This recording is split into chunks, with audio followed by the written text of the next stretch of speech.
sa ni sa ri ma ga ma re ga ma pa ma ga re sa da da pa.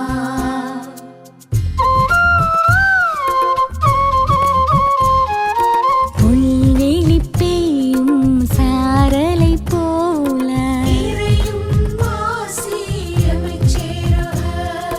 நீலம் குளிர் செய்யும் வான்மழை போல வான்வெளி உலவும் சூரியன் நிலவாய் தானென நினையா படைப்பும் நிலமாய் ஆசியும் அமைதியும் அகம் சேரவே இயேசு கிறிஸ்துவின் மனநிலை வேண்டும். ஆசியும் அமைதியும் அகம் சேரவே இயேசு கிறிஸ்துவின் மனநிலை வேண்டும்.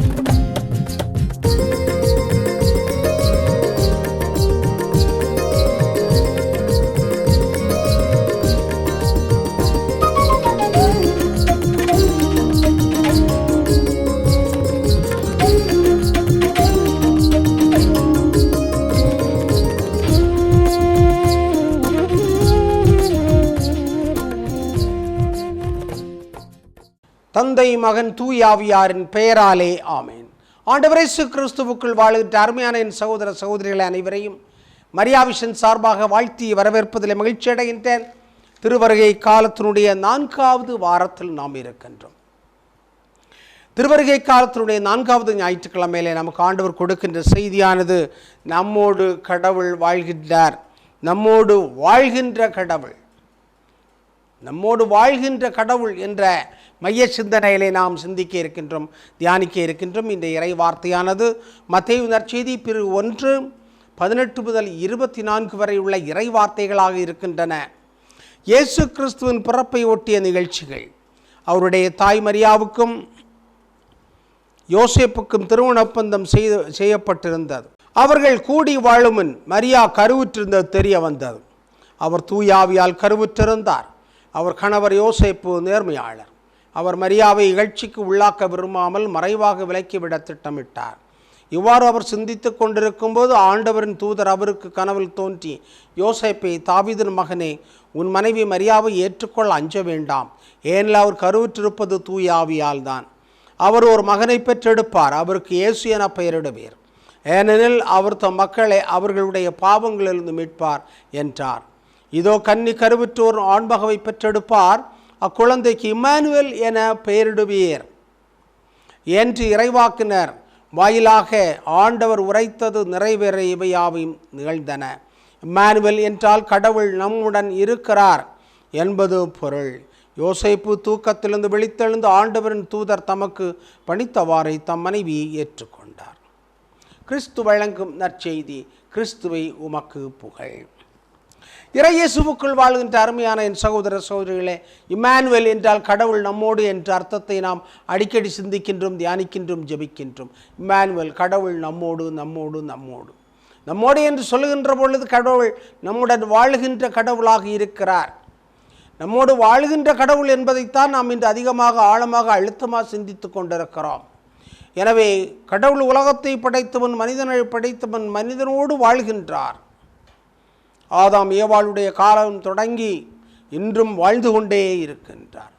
மனிதனுடைய இயக்கங்கள், மனிதனுடைய எண்ணங்கள், மனிதனுடைய சிந்தனைகள், மனிதனுடைய வெற்றிகள், மனிதனுடைய தோல்விகள், மனிதனுடைய உழைப்பு, மனிதனுடைய களைப்பு, மனிதனுடைய வரலாற்று உயர்வுகள், மனிதனுடைய வரலாற்று சரிவுகள், மனித வரலாற்றினுடைய வீழ்ச்சிகள், போர்கள், குழப்பங்கள், நிலநடுக்கங்கள், மலைச்சரிவுகள், வெள்ளப்போக்கங்கள், சுனாமிகள், பல்வேறு விதமான பஞ்சங்கள், வறுமை, இவைகளிலெல்லாம் கடவுள் நம்மோடு இருக்கிறார் என்றுதான் அர்த்தம் கொள்ள வேண்டும். ஆனால் கடவுள் நம்மோடு வாழ்கின்றார் என்று சொல்கின்ற பொழுது நம்மோடு வாழ்கின்ற உயிருள்ள ஒரு கடவுளாக இருக்கிறார்.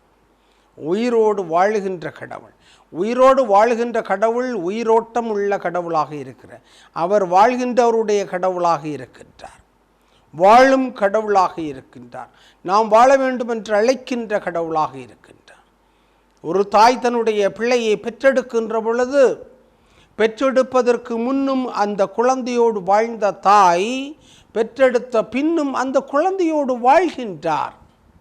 அறிவியலாளர்கள் சொல்லுகிறார்கள், அந்த குழந்தையினுடைய மூளையிலே, உணர்வுகளிலே, நாடி நரம்புகளிலே, அவருடைய ஜீன்ஸிலே அந்த தாயினுடைய அம்சங்கள், குணாதிசயங்கள் இருந்து கொண்டே இருக்கும்.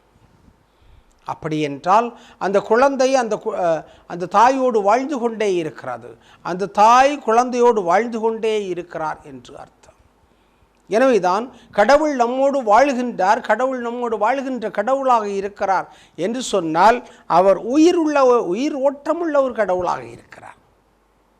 உயிரற்ற ஒரு கல்லாக, பொருளாக, மரமாக, செடியாக மட்டும் அல்ல, மாறாக உயிருள்ள ஒரு கடவுளாக இருக்கின்றார். எனவேதான் அந்த உயிருள்ள கடவுளை காண்பதற்காகத்தான் உலகமே ஏங்கிக் கொண்டிருந்திருக்கிறது. அதை உயிருள்ள மனிதன் தான் பெற்றெடுக்க வேண்டும் என்பதற்காகத்தான் அன்னை கன்னிமரியாளை அந்த உயிருள்ள கடவுள் தேர்ந்தெடுக்கின்றார். அந்த உயிருள்ள கடவுள் தேர்ந்தெடுத்த உயிருள்ள, உரமுள்ள, லட்சியமுள்ள, இறக்குள்ள, நோக்குள்ள, தூர பார்வை உள்ள, பணிவுள்ள, நல்ல பண்புகள் உள்ள அந்த கன்னிமரியாளை தேர்ந்தெடுத்திருக்கின்றார். எனவே கன்னிமரியாள் ஆண்டவருடைய சித்தத்தை நிறைவேற்றுவதற்காக தயாராக இருந்தவுடன் ஆண்டவர் அவருடைய வயிற்றிலே உருவாவதற்காக திருவிழம் கொள்ளுகிறார், சித்தம் கொள்கிறார், விருப்பம் கொள்கிறார்.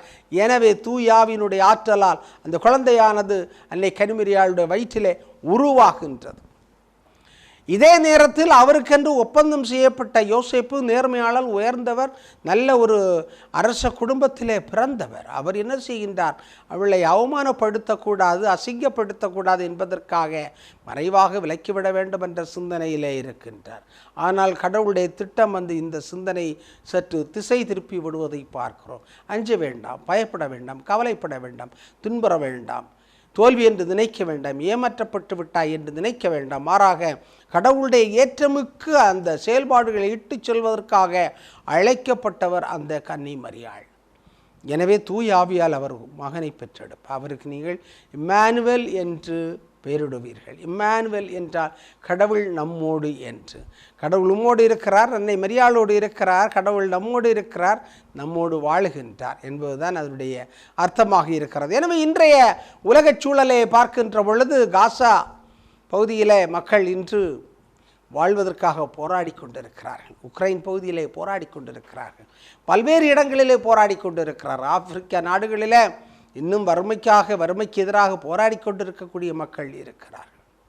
குறிப்பாக இன்று காசா பகுதியிலே போர் நடந்த பிறகு ஏகப்பட்ட பிரச்சனை. வீடு இல்லை, மருந்து இல்லை, மாத்திரை இல்லை, உணவு இல்லை, உடை இல்லை, கடுமையான பனிப்பொழிவு, கடுமையான குளிர். அந்த குளிரிலே பயங்கரமான பலமான காற்று வீசி அவர்கள் இருக்கின்ற அந்த டென்ட் இருக்கிறதே அதுவேளை இழுத்து செல்லுவதை நாம் பார்க்கின்றோம். ஆக இப்படிப்பட்ட சூழலில் மனிதன் வாழ்ந்து கொண்டிருக்கிறார், குழந்தைகள் வாழ்ந்து கொண்டிருக்கிறார்கள், பெண்கள் வாழ்ந்து கொண்டிருக்கிறார்கள். எனவே இன்று நாம் இந்த இறைவார்த்தையை சிந்திக்கின்ற பொழுது கடவுள் எப்படி நம்மோடு வாழ முடியும் என்று நாம் சிந்திக்கின்றோம். கடவுள் எப்படி நம்மோடு வாழ முடியும்? பல்வேறு விதமான ஜனநாயக பிரச்சனைகள், உரிமை பிரச்சனைகள், தொழில் பிரச்சனைகள், குழந்தைகளுக்கான பிரச்சனைகள், கல்வி பிரச்சனைகள், இந்த பிரச்சனைகளுடைய மத்தியிலே நாம் ஆண்டவர் இயேசு கிறிஸ்துவை எடுத்து செல்லுகின்ற பொழுது அவர் நம்மோடு வாழ வேண்டும், நம்மோடு வாழ்கின்றார், நம்மோடு வருகின்றார். ஏழைகள் குழந்தைகளை தேடி செல்லுகின்ற பொழுது நம்முடைய உருவத்திலே அவர் வருகின்றார், வாழுகின்றார் என்பதை அந்த குழந்தைகள் அறிந்து கொள்வார்கள். எனவே தான் இன்று கிறிஸ்மஸுக்காக தயாரிக்கின்ற பொழுது எல்லாம் ஆடம்பரம் வெளிப்படையான கொண்டாட்டங்களுக்காக தயாரித்து கொண்டிருக்கின்ற இந்த வேளையில் ஆண்டவருடைய வருகை என்பது எல்லோரும் எதிர்பார்க்கின்ற விதத்தில் இருக்காது. யாரும் எதிர்பாராத நேரத்தில் மருமகன் வருவான் என்று சொன்னது போன்று அது யாரும் எதிர்பாராத விதத்தில் அந்த கடவுளுடைய வருகை இருக்கும். எனவே அதற்காக நாம் தயாராக வேண்டும். அவ்வாறு தயாராக வேண்டும் என்றால் நம்மோடு வாழ்கின்ற ஏழைகள், எளியவர்கள், இயலாதவர்கள், வறுமையில் இருக்கின்றவர்கள், துன்பத்தில் இருக்கின்றவர்கள், நோயிலே இருக்கின்றவர்களை நாம் சந்திக்க வேண்டும். சில இடங்களிலே பார்க்கின்றோம், நோயிலே படுக்கையிலே பல ஆண்டுகளாக இருக்கின்ற மனிதர்களை பற்றி யாருமே கவலைப்படாத ஒரு சூழ்நிலையிலே கிறிஸ்தவ சமூகம் கூட இருந்து கொண்டே இருக்கிறது. கடந்த 2 தினங்களுக்கு முன்னதாக நான் ஒருவரை சந்தித்து பேசிய பொழுது சொன்னார்கள், நான் பல மாதங்களாக படுக்கையில் இருக்கிறேன். என்னுடைய வீட்டிற்கு முன்னதாக சாலையிலே நிறைய பேர்கள் கடந்து சென்று கொண்டே இருக்கிறார்கள், நடந்து சென்று கொண்டே இருக்கிறார்கள். ஆனால் ஒருவரும் என்னை பார்த்து எப்படி இருக்கிறாய் என்று என்னை கேட்கவே இல்லை. மிக வருத்தமான ஒரு சூழ்நிலையாக இருக்கிறது அன்புக்குனே அவர்களே. மிக வருத்தமான ஒரு சூழ்நிலையில் பக்த சபைகள் இயக்கங்களில் எல்லாம் நிர்வாகிகளாக, பொறுப்பாளர்களாக, உறுப்பினர்களாக இருக்கின்றவர்கள் நான் படுக்கையில் இருக்கின்ற பொழுது என்னை கடந்து செல்கின்றார்களே ஒழிய என்னை கவனித்து செல்பவர்களாக இல்லை என்பதை சொல்லுகின்றார்கள். யார் வாழ்கின்ற கடவுளாக இருக்க முடியும்? நாம் வாழ்கின்ற கடவுளாக இருக்கிறோம் என்றால் இந்த வழிபாடுகளில் மட்டும் கலந்து கொள்கின்றவர்களாக இருக்க முடியாது.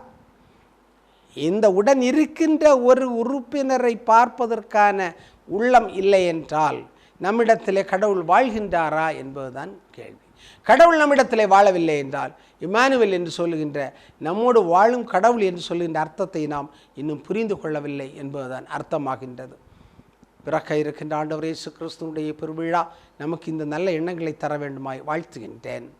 ஜெபிப்போமாக. எங்கள் நல்ல தந்தை இறைவா, நேரத்திற்காக நாங்கள் உமக்கு நன்றி செலுத்துகின்றோம். இம்மானுவேல் என்ற சொல்லிற்கு அர்த்தத்தை கொடுத்து எங்களோடு வாழ்கின்ற கடவுள் ஒருவரை எங்களுக்கு அனுப்பியிருக்கின்றீர். இது நாங்கள் உணர வேண்டிய ஆற்றலை எங்களுக்கு தாரும்.